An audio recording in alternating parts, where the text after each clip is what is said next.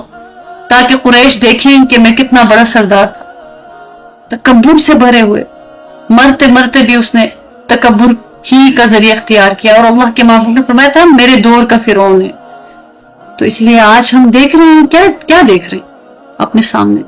ہم اپنے چھوٹے بچوں کو فلسطین میں کس طرح سے مرتے ہوئے دیکھ رہے ہیں، بھوک سے بھی مرتے ہوئے دیکھ رہے ہیں، پیاس سے بھی مرتے ہوئے دیکھ رہے ہیں، وہ جو زخموں کتاب نہ لاتے ہوئے بھی مرتے ہوئے دیکھ رہے ہیں، ان کا علاج ہو رہا ہے، علاج کے لیے وہ پورا نظام نہیں ہے، اس وجہ سے بھی مرتے ہوئے دیکھ رہے ہیں، بم گرنے سے بھی شہید ہوتے ہوئے دیکھ رہے ہیں، گولیاں چلتی ہوئے تو مرتے ہوئے دیکھ رہے ہیں، اور وہ کرنے والا خدا ہی تو بنا ہوا ہے، اس دور کا خدا ہی تو بنا ہوا ہے، چودھری ہے پورے، جیسے گاؤں کا ہوتا ہے نا ظالم چودھری تو بنا ہوا ہے، اور اس کو پتا ہے کہ طاقت میرے ساتھ ہے، دنیا کی طاقت میرے ساتھ ہے۔ ایک پیش گوئی ہوئی تھی نا کہ ایک جانور کے اوپر میں نے دیکھا کہ ایک عورت سوار ہے، تو آج اسے اسرائیل کہا جاتا ہے، یہ عورتوں والا معاملہ کرتا ہے، یعنی اس کو ذرا سا کوئی ہلائے تو چیختا ہے، چلاتا ہے، کہتا ہے آؤ تمہارا میں بچہ ہوں، آؤ میں کمزور ہوں، میری مدد کرو۔ اور جب اس کو کھلا ہاتھ مل جاتا ہے دوسروں پر، دیکھیے اسی کو پروپیگنڈا کہا جاتا ہے نا، یعنی مسلمانوں کو دہشت گرد، ظالم اور پتہ نہیں کیا بنا کے پیش کر کے ان کو کرچی کر دینا، فلسطین میں بچوں کو مارتے ہوئے یہ کہہ دینا کہ حماس ہیومن شیلڈ کے طور پر استعمال کر رہا ہے بچوں کو۔ لیکن اب جب اس کی باری آئی، اس نے پھر اس کے اپنے اوپر جب بم گرے تو اس نے کیا کہا؟ اس نے کہا کہ دیکھو یہ ایران کیا کر رہا ہے، دیکھو تو ہمارے ہسپتالوں پہ حملہ کر رہا ہے، ہمارے بچوں کو مار رہا ہے، کہ کتنا عیار ہے اور کتنا تیز اور چلاک ہے اور کتنا بدبخت اور نامراد ہے۔ اللہ کرے اس کے دونوں بازو ٹوٹ جائے اور وہ ہلاک ہو جائے، اللہ کرے اس کی سماعت اور اس کی بصارت اور اس کے بولنے کی طاقت اللہ اسے چھین لے، اللہ کرے۔ اور جو احساس رکھنے والے لوگوں کو پتہ چل گیا ہوگا کہ بے امنی کی زندگی کیا ہوتی ہے، بنکر میں جا کے چھپنا کیا ہوتا ہے، اپنے گھروں کو مسمار ہوتے ہوئے دیکھنا کیا ہوتا ہے، اپنے پیاروں کو اپنے سامنے مرتے ہوئے ترستے ہوئے دیکھنا کیا ہوتا ہے،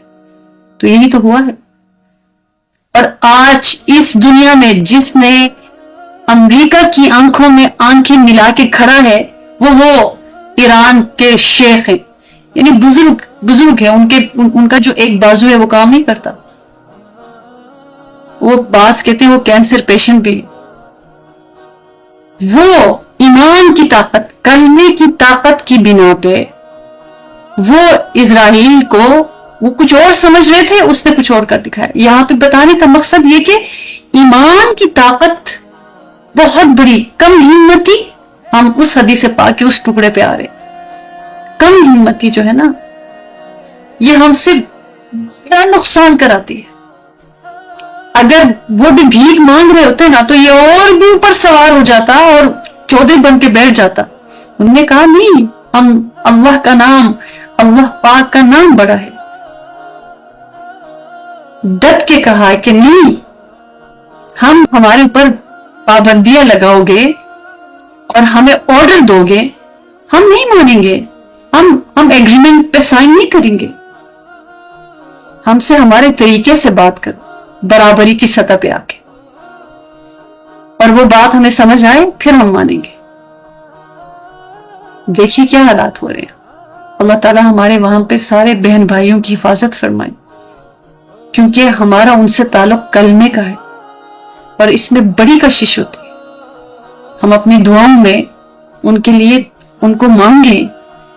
ان کی خیریت مانگے وہاں کے لوگوں کی. اللہ تعالیٰ ان کو اپنی حفاظت میں رکھے، اللہ تعالیٰ ان کے اسباب میں طاقت اور قوت پیدا فرمائے. اور دیکھیے نا کہ مسلمان ہے نا، ہم مسلکی اختلافات میں ایسے موقعوں پہ نا نہیں جاتا ہے. ایک ہونے کی ضرورت ہے، ایک دوسرے کے لیے دعا کریں، ہم سے جو ہو سکتا ہے ہم وہ کریں. ہم کیا کر سکتے ہیں، ہم اپنا جو ہمارا کردار کیا ہو سکتا ہے،